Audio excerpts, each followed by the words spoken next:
Hi, welcome to Blogging Heads TV. My name is Aryeh Cohen-Wade, and you're watching Culturally Determined. And my guest today is Jack Tamburri. Jack, could you introduce yourself? Hi, my name is Jack Tamburri. I am a freelance theater director, theater maker, and teacher. I work in New York and Philadelphia primarily. Uh, Thanks for coming on today, Jack. We've actually known each other for about 2 decades, I would say. Is that right? Yeah, yeah. I mean, like, there was about 10 years in there where we didn't know each other that well, but from beginning to end, yeah, yeah. um, so thanks again for coming on. So we have a couple topics today. The first one we're going to discuss is this kind of tempest in a teapot that is happening about the Shakespeare in the Park production of Julius Caesar. So for people hmm who don't know, the production, the character of Caesar looks in some way like Donald Trump, and the Fox News tried to create a culture war kind of rile people up story about this, showing repeatedly clips of Trump as Caesar getting assassinated, um, and the assassins are all people of color or women. So hmm this was an outrage, and some of the corporate sponsors of the show, including Delta and Bank of America, pulled their sponsorship. I think hmm the premiere of the show was yesterday on Monday night. Oscar Eustace, the Yeah, who's in charge of Shakespeare at the Park, delivered an interesting speech beforehand, which we'll link to. yeah. And you had an interesting response to this. So tell us what you think about this.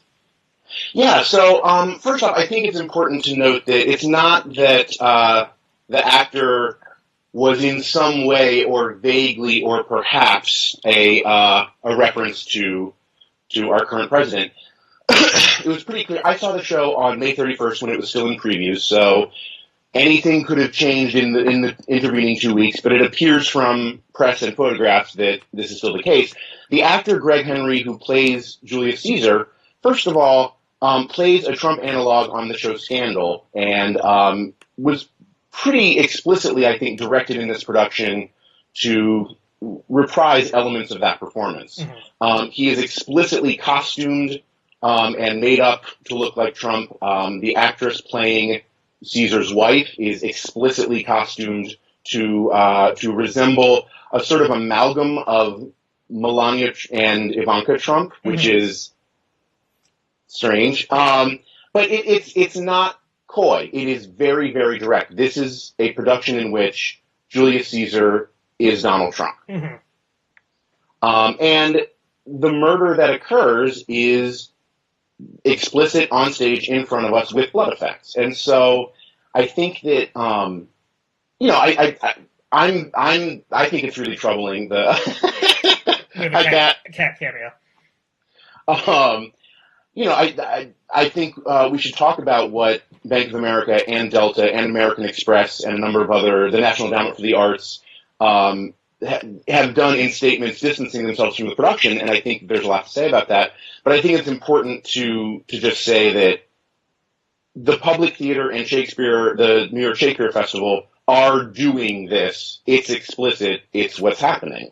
Mm-hmm. And because I've read arguments in the Onion AV Club and other places proposing that that the image is somehow up for grabs, or that this is because it's Julius Caesar in modern dress, people are drawing conclusions, Mm-hmm. and that's not correct. It is Donald Trump, Julius Caesar. Okay. Yeah. And how are the conspirators characterized in the play? They are primarily entirely, except for Brutus, they are entirely women, people of color. I think by and large young.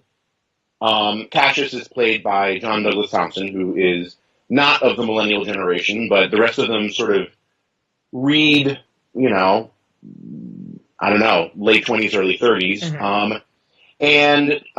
And Brutus himself is a TV actor who also has a history on stage, has done Shakespeare in the Park before. And so there's not a clear sort of analog, really for anyone in the production except Caesar and Calpurnia.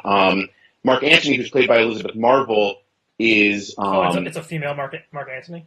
Yes, yes, and she's a sort of sporty Texas senator who is part of Trump's sort of retinue at the top of the show. But it's not clear to me that there's a specific analogous reference for that character, which is fine. I think that it's to the production's strength that they're not trying to play a game of this thing is like that thing, because that would fall apart really, really quickly. Mm-hmm. Do you think the artistic choice of having Caesar be a Trump analog works? I think it's strong. I think it's really, really strong. I was really struck by how disturbing a pretty straight, the stabbing sequence is not particularly heightened. It's played essentially realistically. A lot of blood, but he stabbed a bunch of times. Mm-hmm. And that's the clip that Fox News was playing repeatedly when they did their story about this. I don't know how do you think they got that, actually, considering the show is still in previews? Well, lots of people see the show in previews, and I heard some gossip that people were at one performance encouraged to record and distribute the clip as perhaps as a sort of anti-disinformation campaign. I don't know if that's true. That didn't happen at the performance I attended. Mm-hmm. It's not. They say turn off your phones. It's not hard to make that happen. Right. But yeah, I think that the image is intense, and I think that there have been a number of productions of Julius Caesar in which a current or former president is referenced in the character of Caesar. There was notably, as part of the conversation now, there was one in 2012 in Minneapolis, a co-production between the Guthrie Theater and the Acting Company, in which Caesar was a pretty explicit Obama reference. Mm-hmm. But I have never seen the murder of a sitting president staged. And it's strong. I think I'm pleased about it, honestly. I think it's exciting. I think it's powerful. I think that, Julius, as a Shakespeare nerd and a theater person, Julius Caesar is tough because those sorts of modern reference conceits don't quite hang together when you get into the war in the last third of the play. Right. And in my opinion, in this production, that occurred again. But nonetheless, the image is really, really powerful. And I think that the conversation is not and should not be about whether the image is what they're saying it is, but whether funders should be whether funding for the arts should be contingent on content, right? And whether this content is objectionable in any way, right? Which let's move to that. So how is Shakespeare in the Park, for people who don't know, is free for the audience? How is it? Yes. How is it generally funded? Is it donations from private citizens, or is it usually corporations? Yeah, so the Public Theater is a large nonprofit theater that produces the Shakespeare in the Park, that runs the New York Shakespeare Festival, which is Shakespeare in the Park. And the Public Theater is funded through some alchemy of foundations, corporations, individual donors, and ticket sales. Mm-hmm. And I don't know the exact breakdown for the public. For institutions like the public, ticket sales are usually going to make up 40 to 60, maybe even as low as 30% of their overall income, and everything else is going to be contributed. I don't know the breakdown in terms of foundation versus corporate support. I know that nonprofits that have the kind of high profile that the public does are going to be more attractive to large corporations like Bank of America, like American Express, like Delta, because they are fashionable and because they appear important. But I don't know to what extent their production budget or their overall institutional annual budget relies on those. Oscar Eustace said in the New York Times today in an interview that the loss of income was not particularly perturbing, and he implied that it had been more than made up by subsequent private donors, individuals who sort of made up the difference. Yeah, that's what I know. Do you think that the outrage is, justified, since you've said that this is obviously a Trump analog, they're not beating around the bush? Are conservatives right to be outraged by this? And are they right to tweet at Delta and Bank of America to get them to cancel their funding? I think that's a really interesting question. I think that the question of the context of the material within the play is something that's been brought up a lot, I think, in response. I've seen a lot of both sort of posts and tweets and longer sort of articles and essays saying, well, it's not like the play Julius Caesar endorses the assassination. And I think there's something to that. That is, in fact, what occurs after the assassination is a civil war.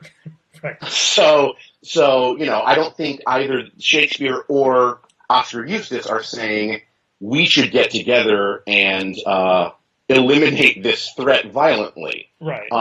I do think that it is an articulation of a really powerful fantasy. It's an articulation of a really powerful rage and fear that a lot of people are feeling. And I think that to tap into that and to stage that fantasy is really, really potent and really exciting. For people who haven't seen the production, to see the imagery online on Fox News and to become incensed and tweet at the corporate sponsors, there's a degree to which that feels like how America should work, in a way. Yeah. But as an artist, as a theater maker, as someone who's invested in our sort of more or less functional nonprofit art sector, and as someone who knows the play Julius Caesar, it's really, really frightening that the funding of this work could be threatened as a result of uninformed response. There was the guy who they had on the Fox News segment is a pundit named Guy Benson, and he clearly had never read Julius Caesar or maybe even heard of it before they wheeled him out to talk about this. So, Shakespeare is not endorsing assassination, and neither is Oscar Eustace. Here's a question. There's a scene in the play in which a poet, I think his name is Cinna, is like torn apart by the mob. How do they handle that? So the Sin of the Poet scene is actually one of the strengths of this production, I think. So traditionally, Sin of the Poet shows up, identifies himself to a group of folks on the street as Cinna. Cinna is also the name of one of the conspirators. The folks on the street are pro-Caesar, mad at the conspirators, and they murder Sin of the Poet, not realizing he's not Sin of the conspirator. In this production, the mob on the street is replaced by cops. Okay. So Cinna is beaten to death. Sin of the Poet is beaten to death by cops, which, is absolutely not what Shakespeare is intending to communicate about his distrust of democracy and the mob. And in the context of our times, is highly potent and interesting and provocative. Mm-hmm. There's similar imagery deployed to, personally, I think, less success. The beginning of the Civil War, that sort of initiates the last phase of the play, cops in riot gear and protesters in pussy hats and things sort of meet center stage, and the image is a young black woman has billy clubs brought down on her, and that's when the war starts. Mm-hmm. These are all this is all imagery that is intended to remind us of things in the news, in our lives, in the world, and its correspondence to the plot of Julius Caesar may sort of be shaky as the production goes on, and that's sort of up to each audience member to decide. But it's certainly in a tradition of Shakespeare production, especially production of this play, to find design choices and staging choices in imagery that sort of shock you into consonance with the material. Mm-hmm. That's pretty almost every contemporary production of this play is trying to do that one way or another. Mm-hmm. So it's pretty disingenuous for anyone to claim that that this production is somehow out of step or shocking in some new way, except for the fact that the imagery of the current president being stabbed to death with blood effects made its way onto a talk show. Yeah. Let's talk about the funding aspect a little bit more. So you are someone who puts on shows. What do you think about the fact that Delta is giving however much, $25,000 or whatever, and Bank of America, which is definitely not a innocent party in terms of things that have happened in the country over the past decade, do they kind of like whitewash their corporate irresponsibility by giving money to high-minded theater? Should the government be funding this stuff? What do you think about that? Well, I think that there's absolutely a case to be made that I've certainly made late at night in bars and have heard made that corporate sponsorship of the arts is essentially, what giving to the Catholic Church used to be, which is to say, paying out to sort of clear your absolve yourself of sins. Yeah, clear your moral slate. I don't think it's a sort of simple one-to-one proposition. I don't think anyone thinks that when people see the name Bank of America, on the wall of the lobby of the Public Theater, they suddenly have good feelings about Bank of America, even though, despite what they have been reading in the newspaper for the last 10 years. But there is, that kind of positive association builds over time, and corporations can point to their charitable giving in the arts as evidence of a degree of civic mindedness. Mm-hmm. What I think is really scary about what's happening right now is actually not the pulling of funding, although that's certainly troubling, especially given that, I am positive that the funding was never promised contingent on approval of content, because no theater would accept that. Mm-hmm. So this is reneging. This is breaking a promise, and it is doing so. And in doing so, they are claiming that somehow this production is beyond the pale, that this is somehow different from all other theater in some reprehensible way. Yeah, the quote, I can't remember if it was from Bank of America or Delta, said something like, we do not support provocative art, or something along those lines. I mean, and it's both American Express put out a tweet that said, our funding of the Public Theater does not support Shakespeare in the Park. It only supports the fall to spring downtown seasons, so you know. Which, why say that? What on earth is the thinking behind that? Except to distance yourself from this imagery. Which isn't that, this is not,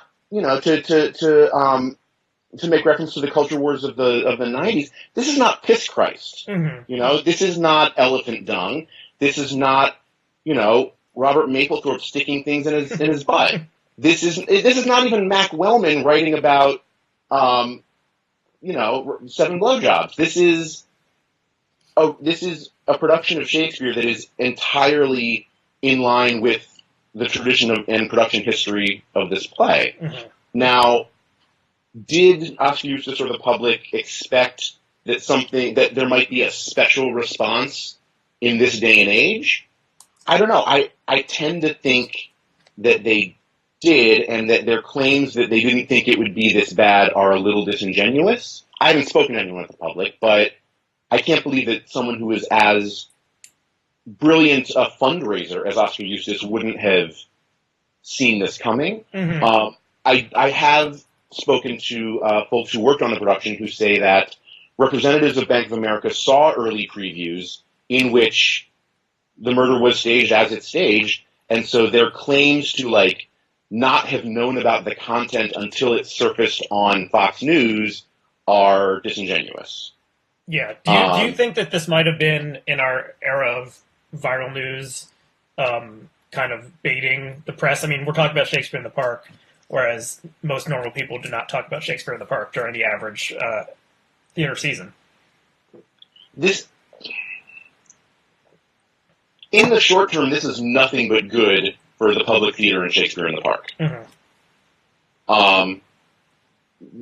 They look more relevant and interesting than ever at this moment. Uh-huh. Which is not to say that they are fuddy-duddies. The public theater has a history of creating provocative and interesting new theater. They originated Hamilton. They originated Fun Home. But this notoriety and this sort of, I don't know, if I were them, I would be banking on actually looking pretty good in the eyes of folks for whom the fantasy being articulated is titillating. And frankly, that's folks like me, Yeah. And perhaps a lot of New York City. And being made the villain by Fox News makes you the hero by people who hate Fox News. Exactly. In this day and age, it is a good look in certain markets to be yelled at by Fox News. Yeah. Absolutely. How do you think theater should be funded in this country? So, everything would have to change.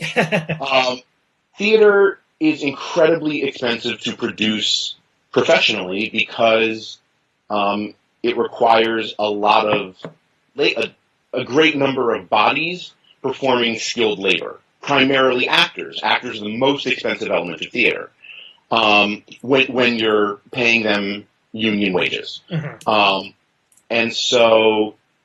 And what audiences in America have come to expect from ticket prices for non-commercial, non-Broadway theater is not remotely commensurate with the cost. There's a huge there's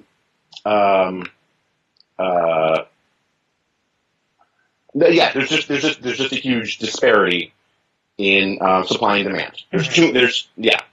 And so some sort of subsidy must be accounted for if you believe that professionally produced theater is important to a culture. Mm-hmm. I happen to think that's true.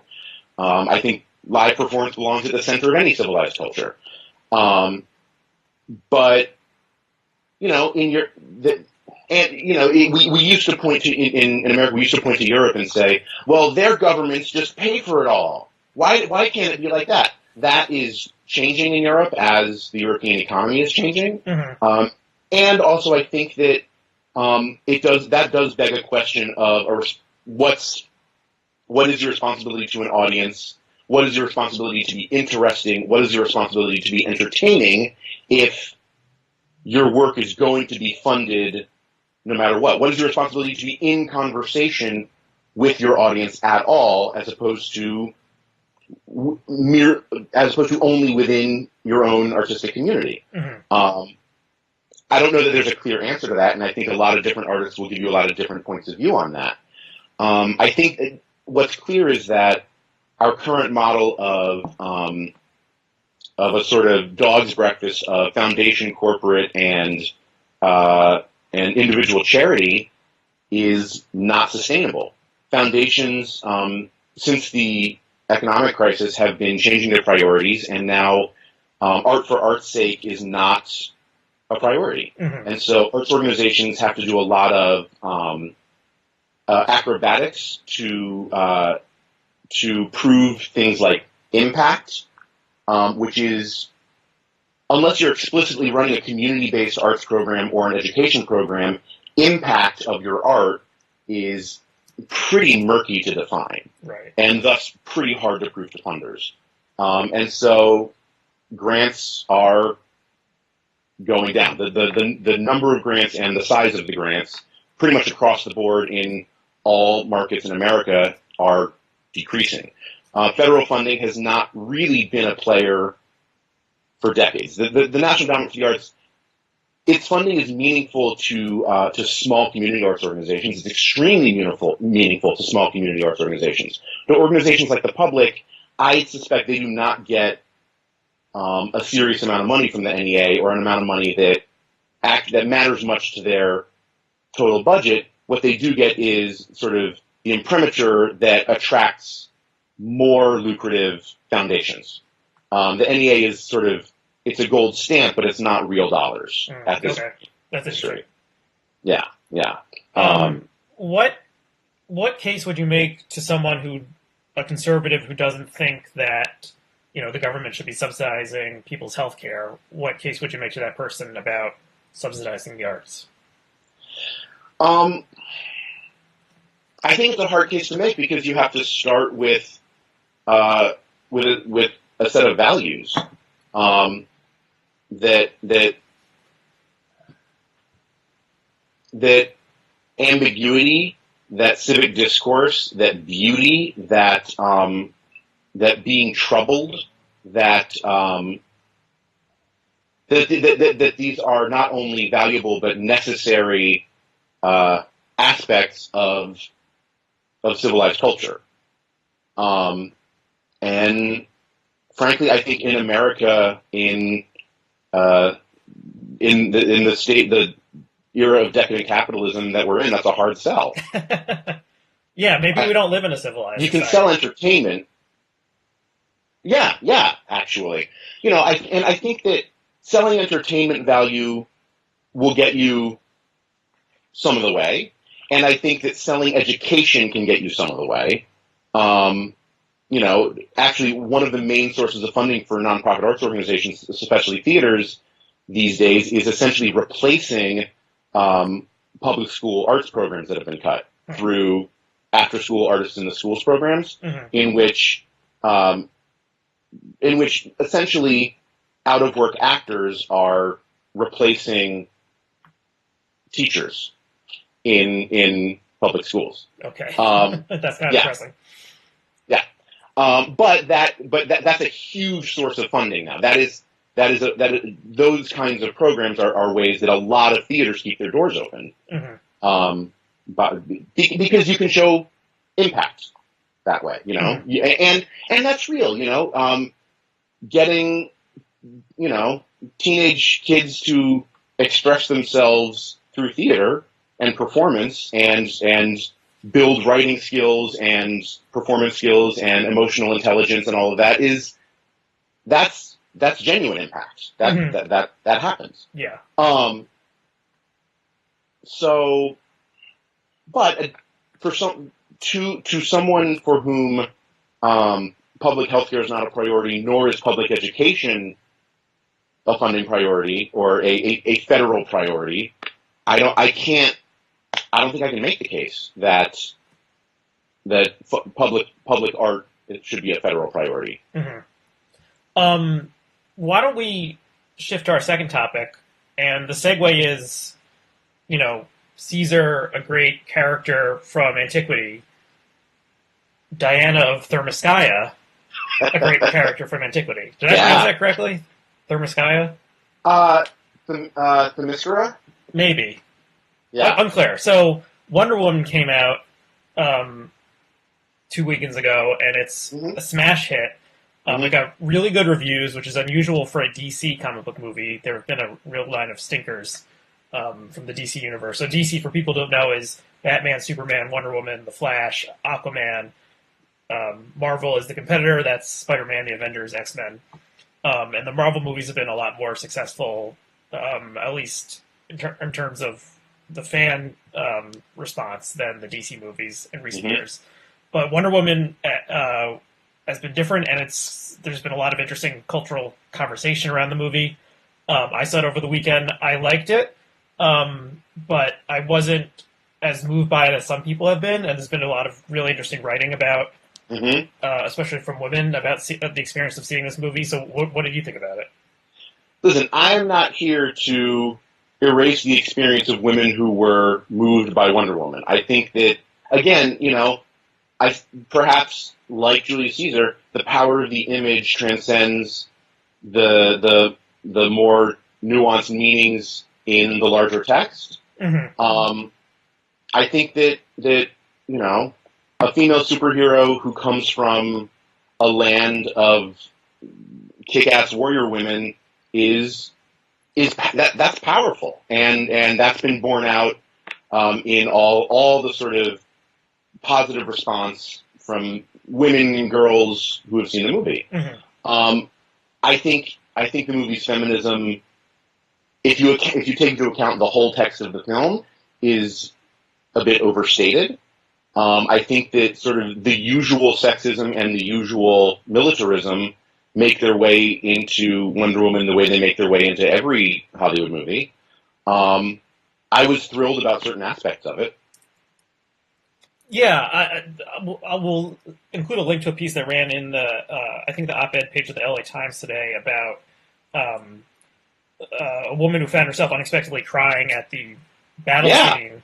And actually, my wife, who tolerates superhero movies to see them with me, also was very moved and started crying in that same scene. So this is not really a spoiler, but because it's in the trailer. So this is the scene where Diana, or Wonder Woman, is in the trenches, and then she realizes that there's a village that's under threat, and she goes over the top and faces off against the line of German machine guns, and it's very thrillingly done.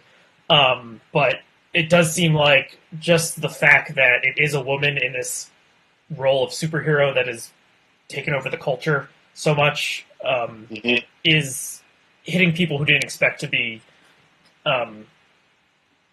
especially women who didn't expect to be moved by this particular image. Yeah, I think so. I think probably it speaks more than anything to a really shameful lack of a certain kind of imagery in our culture, more than anything. I think that the fact that Wonder Woman has had the impact it has, just, to me, that just goes to show how little, how seldom we see women behaving in a way that, like, isn't particularly feminist, but is nonetheless strong. Right. In film. Yeah. A point I'm going to borrow from my wife again is that she noted that Diana never needs help from the men in the movie. She helps them, but it usually in a big Hollywood blockbuster, the woman needs to be rescued by the man, or at least they work together. Whereas she, comes to the world of men and sees the injustice there, and acts on her own, entirely on her own in all the fight scenes to. That's true. Seek justice. That's true, and that's true of the fights. I would also draw attention to the shopping sequence, right? Which is a scene in which the plot cannot move forward, and in fact, the important object can't get delivered to the place it's supposed to go by the characters until Diana tries on some clothes, and specifically until Steve sees and approves of the clothes. Approves might be too strong a word. He doesn't actually have to, but the scene doesn't continue until he comes back, clocks what's going on, and has a response. Only then is the movie allowed to move on. Uh-huh. And what's your reading of that? I mean, that's the usual sexism. That's privileging the male gaze on the female protagonist's experience as opposed to her point of view on whatever it is, the action that she's invested in. Right. And one thing, and let's also we'll link to a piece that ran in Slate that the headline was something along the lines of Wonder Woman isn't as feminist as it thinks it is, which noted that there's one of the running comic relief moments of the movie is the male characters remarking on how beautiful Wonder Woman is, and they can't believe they're in the presence of Wonder Woman, and they want to go to the island with all the women who look like Wonder Woman. So that her attractiveness is a key part of the movie, and superheroes are all good looking pretty much in our cinema. Men responding to her appearance is a major engine of entertainment in the film. Mm-hmm. Yeah, which maybe it shouldn't be in a movie about a feminist superhero. Right. But So what did you think of the performances and the casting of Gal Gadot as Wonder Woman? I mean, great. She looks the part, which is 90% of the job in superheroes, because you've got people like me who are like, that's not enough of the thing. So great. She's got a tough job because she has to play, Born Sexy Yesterday while simultaneously playing the queen of the strong-willed Amazons who doesn't take no shit. So that's a tough line of action to ride as an actor, and I think she does a really good job. Yeah, I thought it was really spot on casting. Like you said, she looks like the image that we have from the comic books. The accent, the actress is Israeli. The accent is strange enough that she's placed as being not European. Someone I was talking about this with online, a woman actually said she thought that she was distractingly attractive, like she was just too good looking for this character, but the character is kind of like a goddess, so I think it works. I had a thought at one point that everyone on the island was seemed muscularly capable of the actions they were achieving in their training and sportsmanship, whereas she did not have the same sort of physique, which is explained by the fact that she has external powers and can do things that are beyond the capacity of a normal body. So I also don't feel like commenting on a female movie star's muscle tone a lot. As long as we're talking about bodies, I will bring up one other thing that my wife noted, which is that when they're on the island, some of the Amazons have armpit hair. Did you notice this? Mm-hmm. So I did, yeah. And apparently this has caused at least some discussion online, because when we Googled Wonder Woman armpit hair, there were results already. So this is part of the cultural conversation. It is just interesting. It's something a woman with armpit hair is something you rarely see in a big budget movie.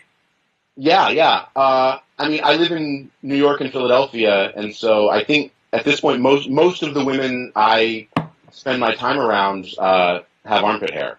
I saw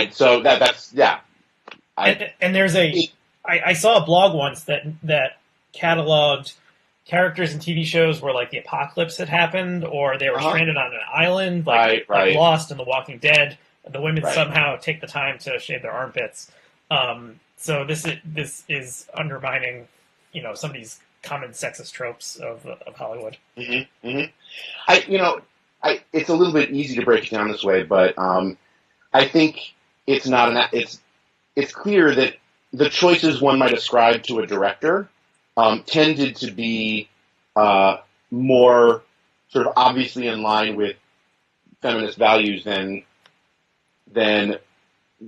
elements of the film that you would ascribe to the script writing. It was written by men and directed by a woman, and I think that's not.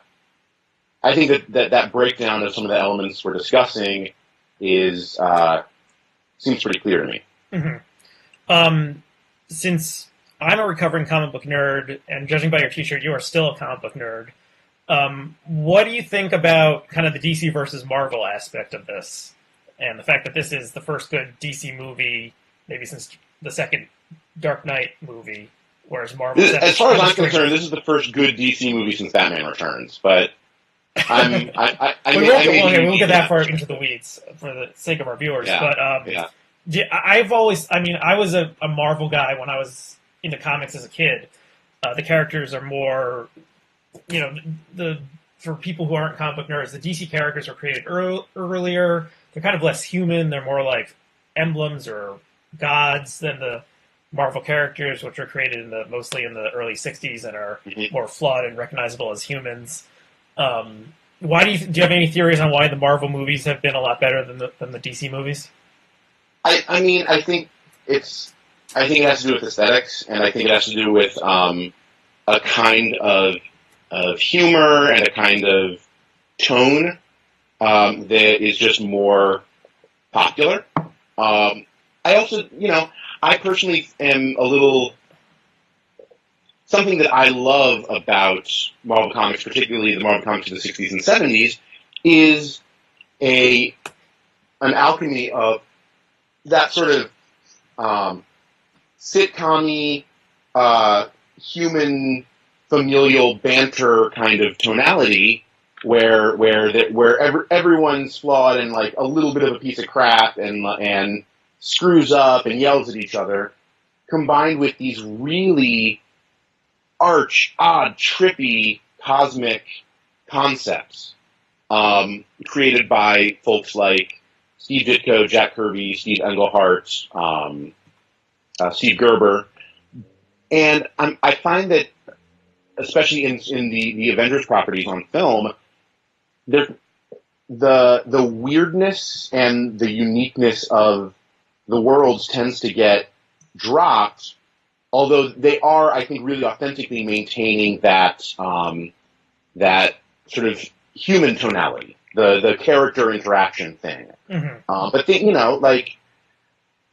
you have a film in which the primary villain is the god of mischief, who for decades of comic book stories has been involved in really recondite, strange reality manipulation plots that have wheels within wheels.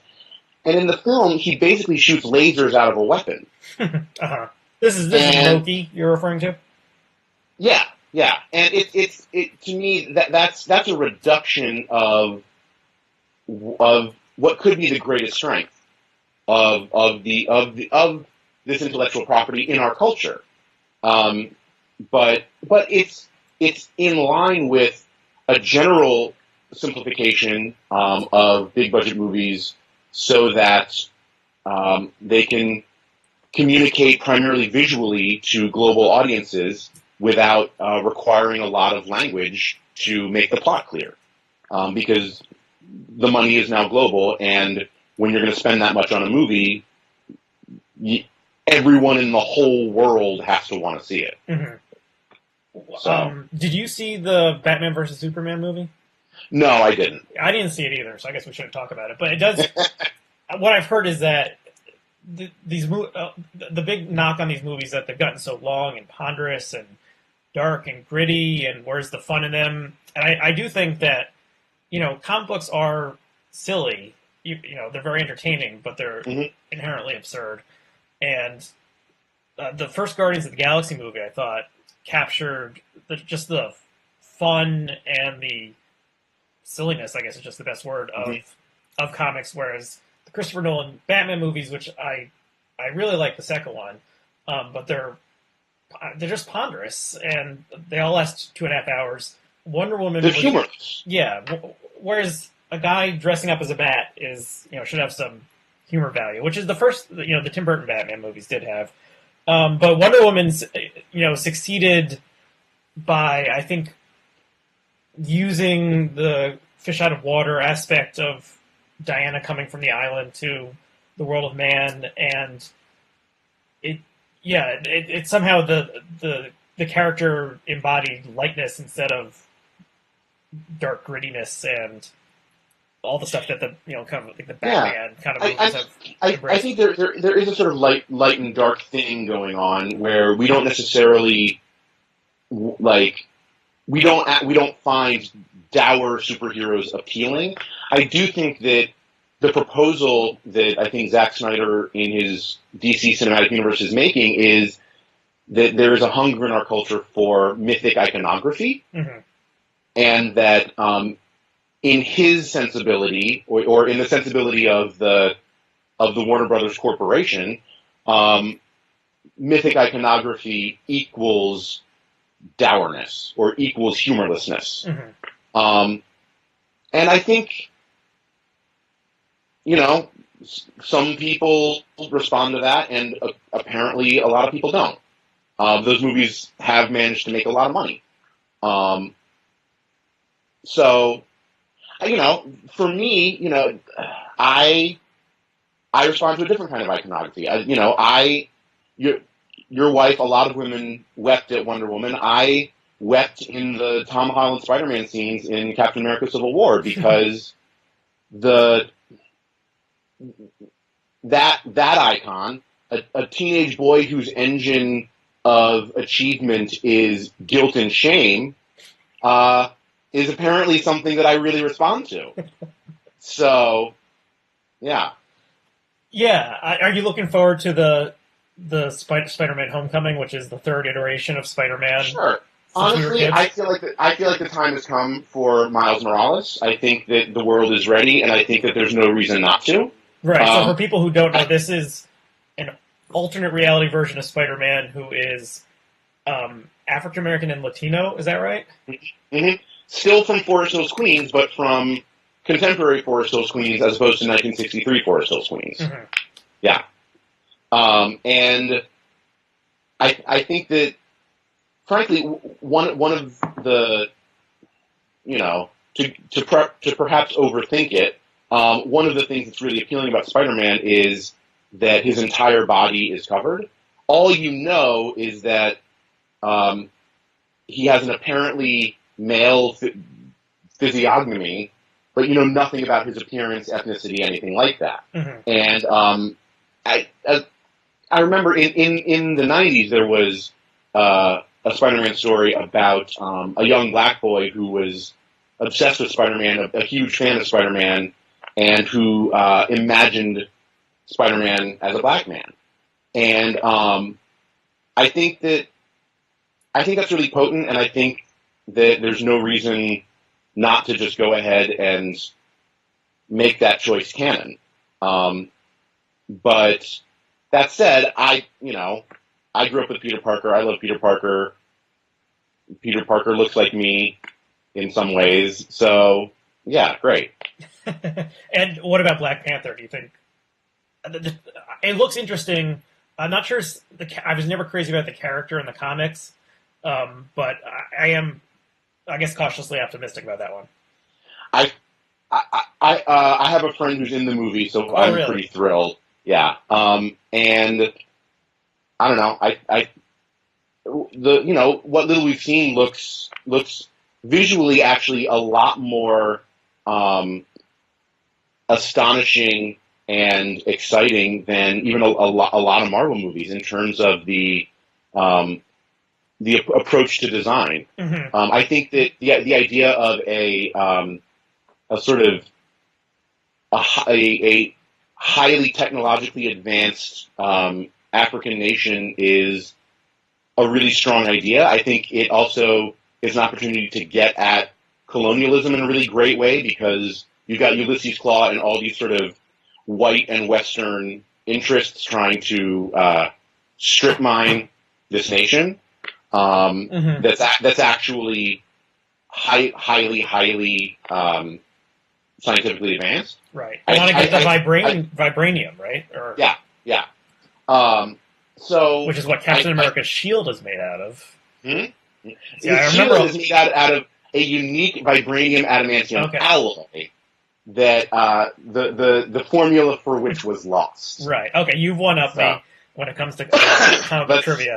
Let's just be clear. Why don't we end it on that note before people get too nerded out by our comic book conversation? They turned this off 15 minutes ago. So if anyone's still watching, where can people find out more about the kind of work you're doing?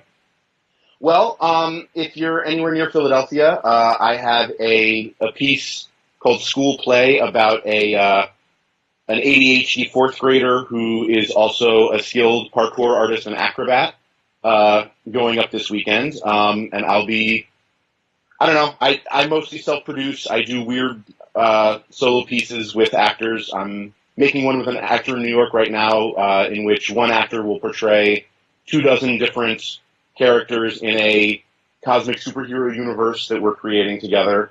And I also do plays. So I have a website. It's myname.com, jacktamburri.com. So there'll be a link below the video for that website. Yeah, thanks. Sounds okay, good. Cool. Well, thanks to all our viewers. If you like this show, or even if you don't like it, leave a comment below. Let us know what you think. You can also rate it on iTunes. That's a good way for other people to find the content because that's how iTunes uses its algorithms. So, Jack, thanks so much for coming on and talking about Shakespeare and comic books. Thank you for inviting me. This was fun. Okay, see you next time.